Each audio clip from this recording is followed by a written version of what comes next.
Olá, estudantes! Tudo bem com vocês? Eu sou a professora Ana Paula e vim aqui hoje para falar com vocês um pouquinho da relação diplomática que o Brasil tem com o Egito. É mais uma proposta de videoaula do programa Linhas do Conhecimento. Seguindo os princípios de uma cidade educadora, ele transforma Curitiba em uma grande sala de aula. Mas antes de iniciarmos nossa aula, vamos fazer a higiene de nossas mãos? Eu irei fazer as minhas aqui com álcool e vocês, por favor, façam de vocês em casa. Pode lavar e passar sabão ou pode passar álcool em gel, álcool líquido, 70%. Enquanto vocês também fazem a higiene nas mãos de vocês aí, por favor, separe alguns materiais para a aula de hoje. Um caderno, uma folha, sulfite, o que vocês preferirem. O importante é vocês terem algo para anotar a aula de hoje. Caneta, lápis, com data, tema e as coisas que vocês acharem bem interessante desta aula. Vou dar um tempinho para vocês possam se organizar.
Então, vamos falar sobre este país que possui uma cultura única, fabulosa, importante, intrigante, curiosa e é uma das mais famosas civilizações da antiguidade. Egito. A história do Egito é a mais longa e a mais documentada do mundo.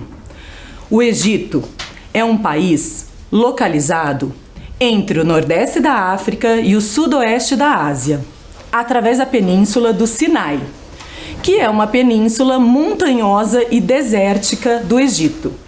Este nome vai buscar a sua origem no deus Sin, que é o deus da lua.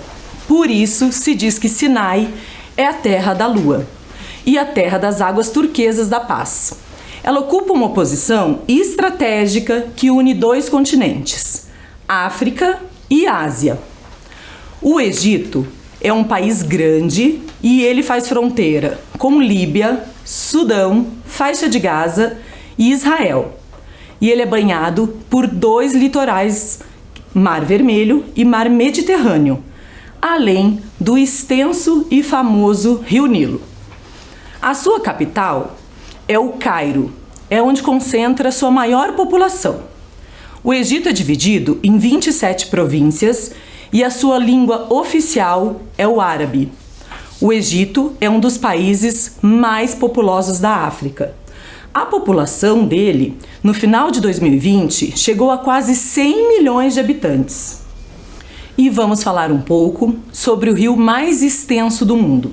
Ele fica situado no nordeste do continente africano. Os habitantes dependem do Rio Nilo como fonte principal de água. Ele foi fundamental para o desenvolvimento da civilização egípcia. O rio era utilizado como via de transporte de pessoas e mercadorias. A vida egípcia estava regulada pelas cheias do Rio Nilo. Quando as águas voltavam ao leito normal, deixavam o solo recoberto com um limo que fertilizava a terra para a agricultura. A sua nascente está a sul da linha do Equador e sua foz ocorre no Mar Mediterrâneo. Ele é famoso por sua história antiga e pelos sítios arqueológicos.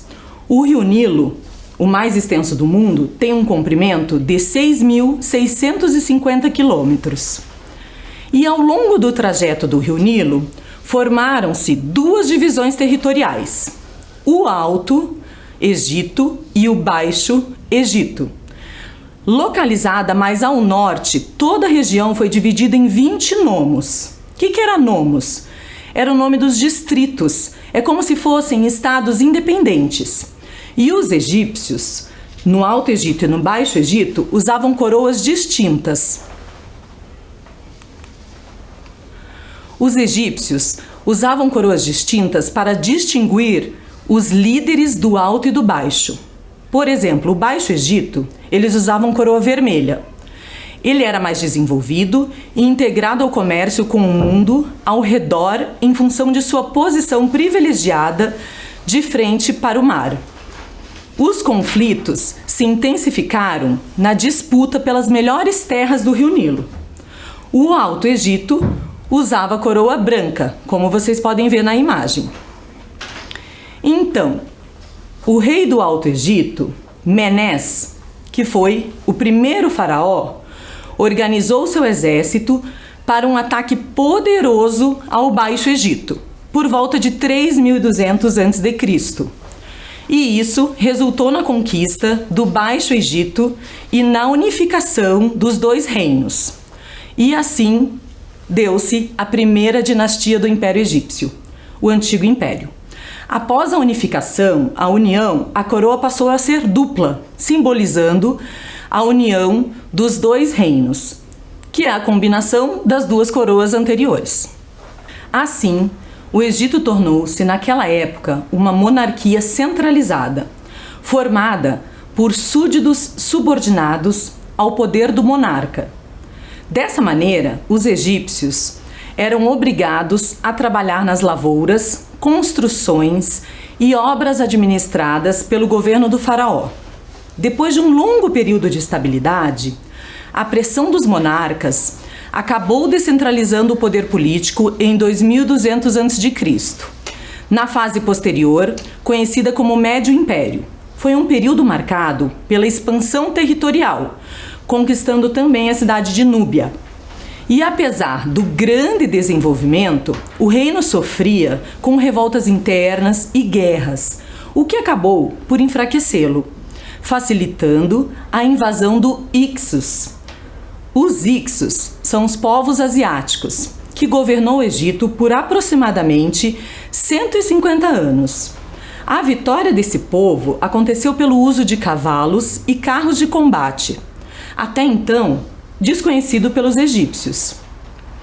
A última fase da política do Egito iniciou após a expulsão dos Ixos e é conhecida como Novo Império, período marcado por uma política expansionista com a conquista da Síria, Fenícia, Palestina e a reconquista da Núbia. A rainha Cleópatra foi a última governante desta dinastia antes do domínio romano, em 31 a.C. O faraó era quem governava o Egito. Ele tinha todos os poderes sobre a sociedade egípcia. Além disso, era reconhecido como um deus. Não existia nenhum tipo de eleição ou processo para a escolha de um faraó, pois o poder era passado de pai para filho. Historiadores se baseiam em pelo menos 4 documentos para contabilizar os faraós. Quais são os documentos? A Pedra de Palermo, a Lista Real de Ábidos, o Papiro de Turim e os Registros de Maneton. São 170 faraós que reinaram no Egito em ao menos 30 dinastias. Lembram o que é dinastias? É uma série de reis e rainhas de uma mesma família. Existem alguns faraós bem famosos e renomados do Antigo Egito. Eu não vou conseguir citar todos eles aqui, mas alguns deles vocês já devem ter ouvido falar porque são bem conhecidos, como Tutankhamun, Cleópatra e Ramsés II. Este reinou por 67 anos. E o Menés, que foi o primeiro faraó que a professora falou no início da aula. Alguns dos mais famosos, lembrando que eu não citei todos, podem não ter contribuído muito, mas a sua importância na história e sua popularidade os torna superiores a muitos outros faraós, dos quais há muitos para listar. Cada dinastia é bem conhecida por algo durante esta longa civilização. E os rostos individuais dos faraós caracterizam cada período em particular. Suas conquistas e suas contribuições para a arte e para a aprendizagem contribuem muito para a rica herança do Egito. A construção do túmulo de um faraó foi uma tarefa muito importante no Egito, pois os faraós queriam renascer vitoriosamente na vida após a morte. Os arquitetos trabalharam arduamente para proteger os túmulos, construindo pirâmides sobre eles. E assim existe a mumificação. O que é mumificação? É o processo em que retiram os principais órgãos para dificultar a sua decomposição. Múmia é um cadáver que foi preservado com bastante produto químico. E as múmias mais famosas são as egípcias, destacando o Tutankhamun. As pirâmides são túmulos construídos em pedra para abrigar os corpos dos faraós. Os egípcios, eles acreditavam na ressurreição, na vida após a morte. E as pirâmides seriam como um palácio para que os antigos reis do Egito pudessem desfrutar desta reencarnação. Há em torno de 123 pirâmides. As mais conhecidas ficam localizadas na península de Gizé. É perto de Cairo, que é a capital do Egito, representando uma família de faraós. São essas da tela: Quéops, Quefrem e Miquerinos. Elas são as únicas das 7 maravilhas do mundo antigo que resistem intacta ao tempo. Nós já sabemos que as pirâmides são muito antigas, né? Isso explica por que muitas pessoas têm uma adoração e é uma fonte de inspiração o Egito. Pois como que naquela época, sem tecnologia, foi construído algo tão potente? E como que os blocos gigantes de calcário e granito vinham de longe, pesando toneladas? Evidências arqueológicas falam que os antigos egípcios usavam um trenó de madeira para transportar os blocos. Eles molhavam essa areia para colocar nos trenós. Agora, iremos assistir um tour virtual pelas pirâmides.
Viram que lindas pirâmides do Egito? Então, cada um dos faraós entregou enormes riquezas históricas às gerações futuras. E graças aos faraós, o Egito tornou-se uma atração turística para pessoas de todo o mundo. Todo mundo quer testemunhar o enorme legado cultural que os faraós deixaram para trás.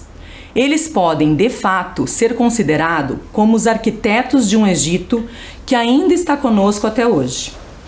E já que estamos falando do Egito e de toda a sua beleza, de toda a sua magia, vamos falar um pouquinho dos deuses? Os deuses egípcios são divindades que fazem parte da mitologia do Antigo Egito. Essas divindades eram onipresentes. Elas estavam presentes em todas as partes e metamórficas, que influenciavam os elementos e controlavam a natureza. Falavam que das lágrimas dos deuses nasciam outros seres. O culto mais conhecido era o de Ísis e Osíris. No Egito Antigo, a religião era politeísta. Isto quer dizer que eles cultuavam diversos deuses. O Hathor é o responsável pela criação do mundo e ele é representado pelo Sol. E agora eu vou chamar a deusa Ísis. Ela é uma deusa protetora, poderosa, cheia de magias. E ela vai contar um conto para vocês. Olá, eu sou a deusa Ísis. Mas eu sou descendente daquela Ísis lá do Egito Antigo que você já ouviu falar, né? Realmente eu não tenho todos os dons dela, mas o que ela me deixou de herança são boas histórias do Egito. E é uma delas que eu vou te apresentar hoje, que é a história de Num e Ra. Num, Deus sombrio, dorme numa solidão que nada pode perturbar. Ele é água parada e escura. Num é a fonte e o princípio do universo e contém em si todos os elementos que ainda virão a existir. Tudo é imobilidade. Os peixes, os crocodilos, as flores, as árvores, os pássaros, os homens e até mesmo os deuses ainda não existem. Finalmente, Num desperta e sai do seu torpor. Em torno não vê nada além de ele mesmo. Acha esse estado de solidão absoluta tão tedioso que resolve agir. Ele sabe que é capaz de criar tantas coisas. Então, ele se mexe e o universo começa a se agitar. A primeira coisa que Num é a água. A primeira coisa que ele cria é a terra. Uma ilha cinzenta de contornos imprecisos. Emerge da planície líquida. Essa terra lamacenta é a terra do Egito. Como é nascido da água, o Egito viverá da água. O Nilo é o seu princípio. Rio divino, ele é fonte de toda a vida. Num continua sua obra de criação universal e o mundo começa a tomar forma. Mas esse começo se desenrola numa atmosfera lúgubre. Sem luz plena. Não chega a ser noite, não chega a ser dia também. Uma espécie de claridade escura envolve o universo. Nesse crepúsculo primitivo, os elementos tomam seu lugar e se organizam. O ar fica suspenso acima da água e da terra. O céu paira sobre o mundo como se debruçasse sobre ele. não trabalha sem cessar. Então, ele chama os deuses à vida. E da água primordial do rio Nilo surge uma flor de lótus. E dentro desta flor surge também uma luz viva, muito forte. Essa luz está querendo sair de dentro dessa flor. A princípio, as pétalas do lótus resistem e permanecem fechadas. Mas a luz é tão forte e poderosa que as pétalas não conseguem permanecer fechadas. Então vão se abrindo aos poucos. E de lá surge essa claridade, uma luz viva. Quem sai de lá é o jovem Deus, Sol, também chamado de Ra. E ele passa a iluminar o mundo. É ele que permite que exista claridade. E então é possível enxergar as cores, o tempo e toda a beleza do mundo. À noite, Ra volta para o miolo daquela flor de lótus e ela se fecha para que ele possa descansar. E é por isso que temos dia e a noite, porque Ra está descansando nesse momento. Assim é o ciclo de todos os dias. Por seu poder tão absoluto dessa luz, Ra é quem domina o mundo. E isso desperta a inveja dos outros deuses, que querem tomar o seu poder. Quando jovem, Ra era muito forte. Realmente ele travou várias batalhas e sempre saía vencedor. Mas, assim como os seres humanos, os deuses também envelhecem. E ao envelhecer, Ra foi ficando mais fraco. Nesse momento, Ísis percebeu que poderia derrubá-lo. Era a chance que ela tinha.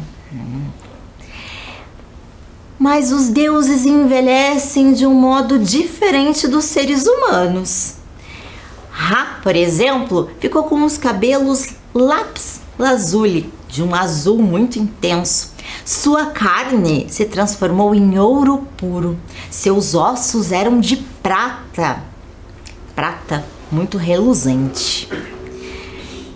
Mas ele não tinha tanta força quanto antes, até andava levemente arqueado. Ísis, essa minha antepassada aí, muito sábia, pensou que poderia elaborar algum estratagema para tentar derrubar o deus Ra. Mas ela sabia de muita coisa, só não sabia o nome secreto de Ra. E essa era uma das maiores fontes de poder deste deus. Então, para poder dominar o mundo, tomando esse poder de Ra, Ísis resolveu criar um estratagema. Ela conseguiu recolher um pouquinho da baba do deus, misturando na areia. Ísis, que era uma poderosa feiticeira também, começou a moldar e de lá ela criou uma serpente. E essa serpente ela conseguiu deixar no formato de uma bengala. Como o deus Ra andava um pouquinho arqueado, ela imaginou que deixando essa bengala no meio do caminho poderia interessar ao deus. E foi o que aconteceu. Deus Ra percebeu que tinha uma bengala ali próxima e achou que seria melhor andar ereto, né, e não mais arqueado. A bengala poderia ajudá-lo. Mas assim que ele tocou a bengala, a serpente lhe picou. E o veneno se espalhou rapidamente. Ele começou a se sentir muito mais fraco, começou a sentir muita dor.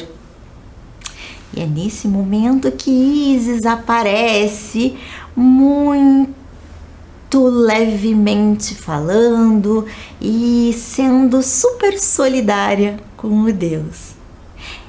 Ela lhe diz que nessa picada da serpente tinha um feitiço que poderia matá-lo e que para poder retirar esse feitiço e impedir que o veneno se alastrasse, ela tinha que fazer um contrafeitiço e para isso precisaria pronunciar o nome dele. Ra não quis se entregar tão rapidamente. Ele falou: eu sou o princípio de tudo, eu sou aquele que domina o mundo, eu sou o todo-poderoso. Nem conseguiu terminar de falar os inúmeros nomes que eram atribuídos a ele. Foi se sentindo mais fraco ainda.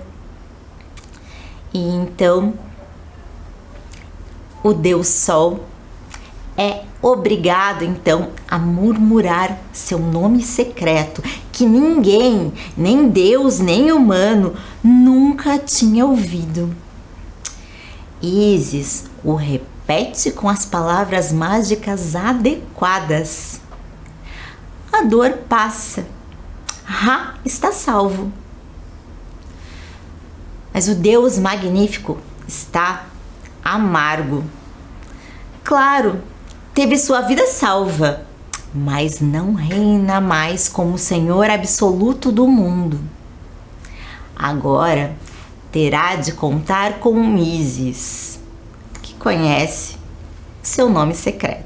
A deusa Ísis, essa minha antepassada, pode até saber o nome do deus Ra, mas isso ela não me contou, manteve esse segredo com ela. O dom que ela me deixou foi esse de contar histórias. Então, a gente se encontra numa próxima história. Até lá! A deusa Ísis foi representada pela professora Alessandra Barbosa. Ela é doutoranda em educação, mestra em educação, possui graduação em letras português, é especializada em leituras de múltiplas linguagens da comunicação e da arte, e ela é professora de língua portuguesa da nossa rede municipal de ensino de Curitiba desde 2010. Atualmente, ministra videoaulas de literatura e língua portuguesa. Ela faz parte da gerência de educação integral em tempo ampliado que pertence ao Departamento de Ensino Fundamental. Linda a deusa Ísis, né? Eu adorei. Agora vamos falar um pouquinho da bandeira. O que é a bandeira? A professora falou em outras aulas, mas sempre é bom relembrar. Ela é um símbolo oficial que representa um país diante do mundo todo. É a identidade do país. A bandeira do Egito foi adotada em 4 de outubro de 1984. Ela é composta por 3 faixas na horizontal, do mesmo tamanho, vermelha, branca e preta. Vermelha simboliza a história do país.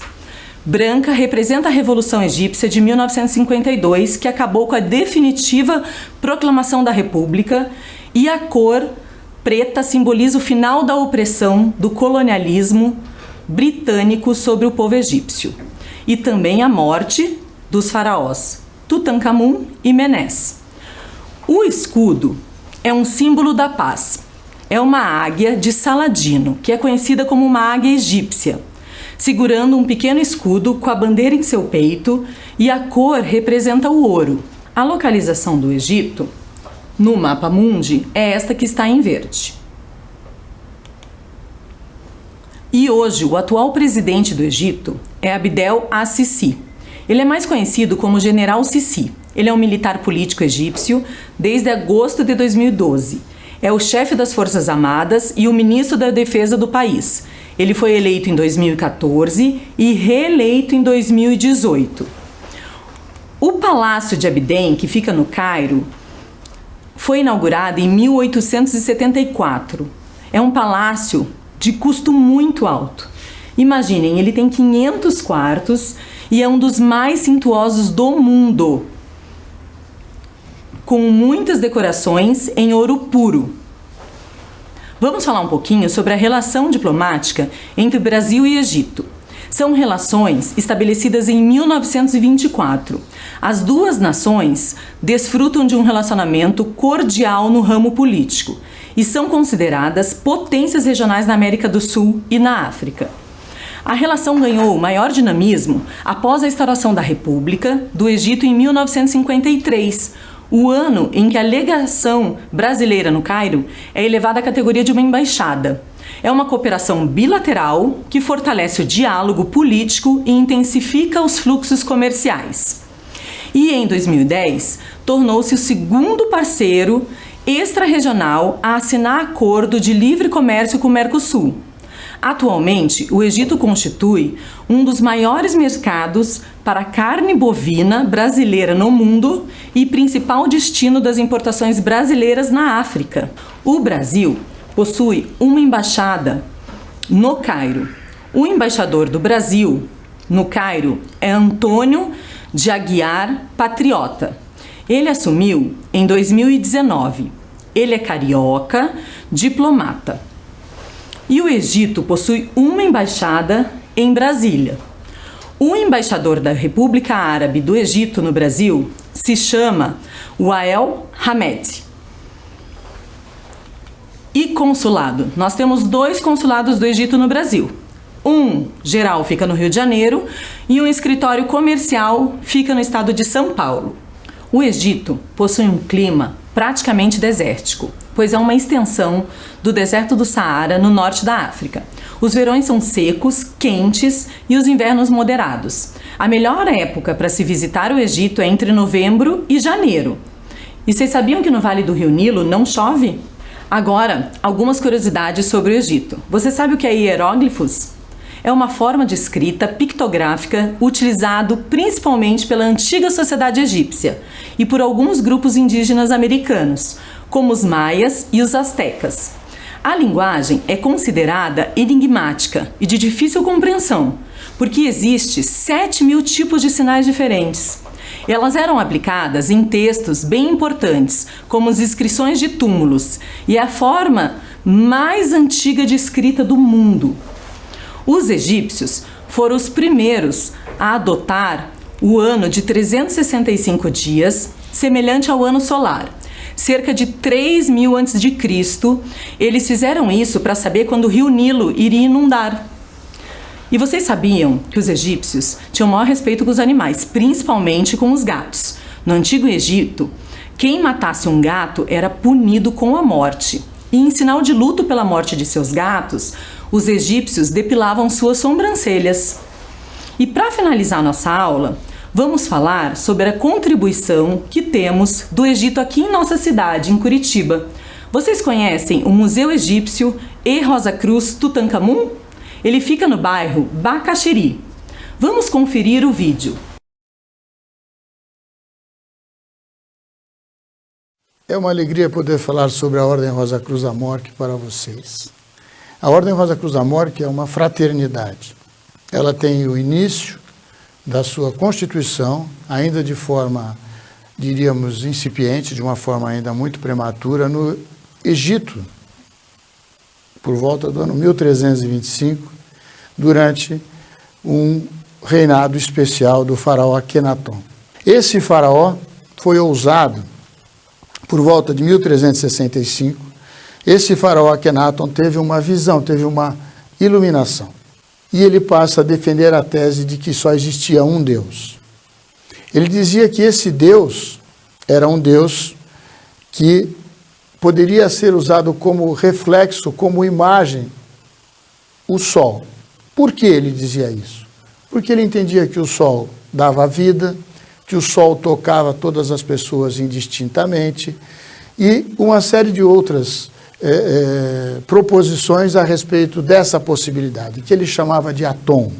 Durante todo o tempo, na Idade Média, os Rosacruzes estiveram presentes em alguns estudiosos, alguns filósofos e, sobretudo, naquilo que é considerado os alquimistas do período medieval. E ele vai evoluindo até o século XVI ou XVII, com algumas edições de alguns documentos pioneiros na Europa do século XVII, por volta de 1610, 11, 12 e 13. Então a ordem sempre foi, desde o tempo da transferência da capital lá no Egito, composta por homens e mulheres, que buscavam, através do conhecimento, a possibilidade do homem ser melhor.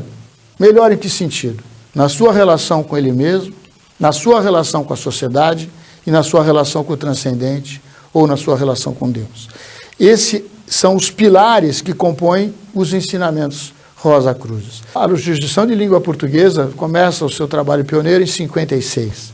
E a partir de 56, ela vai se expandir no Rio de Janeiro, até que em 1960 ela passa a se estruturar aqui em Curitiba, no dia 9 de maio. Curitiba nos recebeu muito bem. No tempo em que viemos para cá, o Bacaxeri ainda era uma grande fazenda, era um banhado, como se diz, e hoje está lindo, estruturado e com toda a sua capacidade de receber os membros e de receber os turistas. Esse complexo é a sede da Ordem Rosa Cruz Amorque, que está aqui em Curitiba, no Paraná.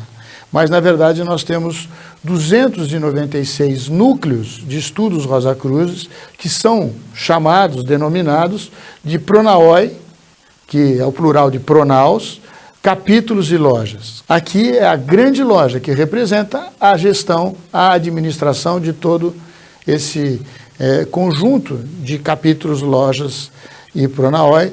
Mas aqui na grande loja nós temos o prédio administrativo, que tem os dois guardiões, e temos em frente o prédio da Universidade Rose-Croix Internacional. Nesse prédio nós temos uma biblioteca composta de aproximadamente 50 mil volumes, temos um museu. Nesse local nós temos visitas diárias de jovens de 6 a 18 anos que vêm conhecer a Tutmeia. Tutmeia é uma múmia original do Egito, é visitada pelos curitibanos de modo geral. Nós temos também um salão de artes do Centro Cultural, que é onde acontecem as vernissagens, as exposições e que estão abertos, franqueados ao público para as nossas atividades culturais.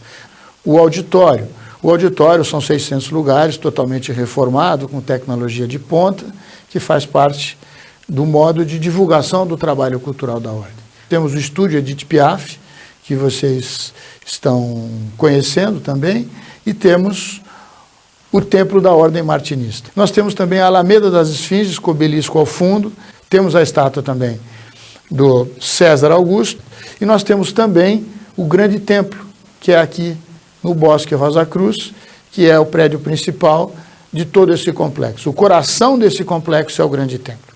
E nós temos o Bosque Rosa Cruz, para que vocês possam se sentir harmonizados, elevados. A proposta dos Rosa Cruzes é, através do conhecimento, através de uma reverência ao transcendente, fazer uma mudança na vida das pessoas. Eu espero que vocês possam consultar os nossos sites ou consultar o portal da Amorque, que naturalmente muitas outras explicações complementares vão se somar a essas breves explicações. Agora, tem um detalhe de fundo místico-filosófico essencial. Você só vai conseguir entender de fato se o seu coração souber desejar. Paz profunda a todos. Criado em 1990, o Museu Egípcio tem acervo inicial de cerca de 700 objetos, entre réplicas de objetos egípcios doados pelo artista Eduardo Dávila Vilela e outras peças. Entre os artigos estão máscaras funerárias, vasos, tumbas e estatuetas. Com o passar do tempo, novas peças foram adquiridas por outros artistas plásticos. O museu é de responsabilidade da Ordem Rosa e Cruz, uma organização internacional de caráter místico-filosófico, com objetos que pertenceram aos reis, divindades e materiais de guerra, como flechas e escudos. Vale lembrar que todas as peças expostas no museu são réplicas de objetos arqueológicos que estão nos museus na Europa e no Egito. A sua maior atração é a múmia egípcia Totimeia. Foi recebida em 1995 por meio de uma doação da sede do Museu Egípcio Rosa Cruz da Califórnia, nos Estados Unidos. Apesar de já ter sido muito estudada, não se tem certeza de sua origem. E agora vamos falar sobre o papiro. Esse é um exemplar de papiro. Vocês sabiam que o papiro é uma planta? E este papel é feito do caule desta planta. Ela desenvolve o suporte para a escrita da antiguidade. Ela é cortada em tiras finas, molhadas e secas e coladas uma ao lado das outras.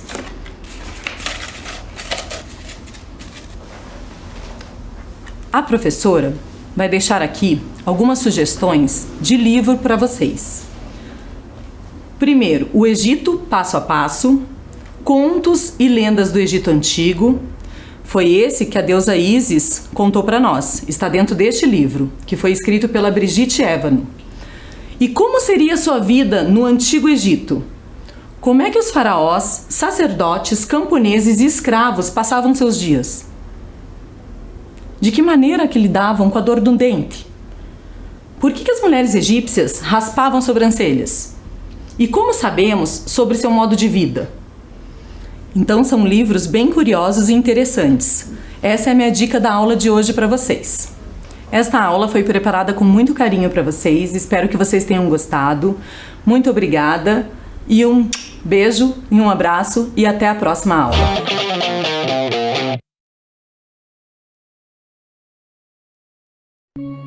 Em uma área de 4.435 metros quadrados, é um espaço inédito no Brasil, dedicado à educação para a prática agrícola sustentável em ambientes urbanos. O local reúne os mais modernos métodos de plantio de alimentos saudáveis sem agrotóxico. Energia solar. 72 módulos fotovoltaicos fornecem energia elétrica com potencial de geração de 30 megawatts por ano. Captação de água da chuva. Sistema de captação e reservatórios com capacidade de 25 mil litros que abastecem o sistema de irrigação. Banco de alimentos. Evita o desperdício de alimentos, conectando doadores e entidades sociais e também recebe os alimentos produzidos na fazenda urbana. Cozinha Escola. Espaço para aprendizado no preparo, conservação, higienização, aproveitamento integral e aspectos nutricionais dos alimentos.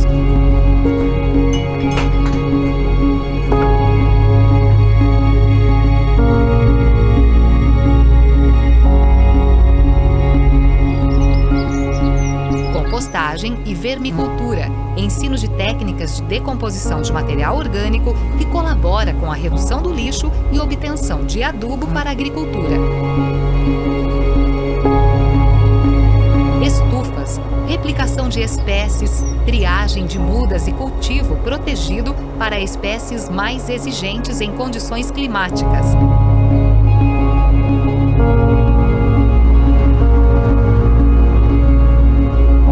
Agrofloresta, sistema que reúne as culturas de importância agronômica em consórcio com as plantas que integram a floresta. Um sistema agroflorestal é um sistema de plantio de alimentos que é sustentável e ainda faz a recuperação vegetal e do solo. Paisagismo produtivo, jardim onde plantas comestíveis, ornamentais e repelentes integram-se em harmonia. Área de canteiros. Canteiros executados com diversos materiais, formas e tamanhos para representar as várias possibilidades de agricultura no ambiente urbano. Espiral das sensações. Um jardim de plantas, flores, temperos, chás e plantas alimentícias não convencionais que proporcionam uma viagem sensorial. Canteiros de cadeirantes, área acessível para proporcionar ao cadeirante uma experiência plena de agricultura.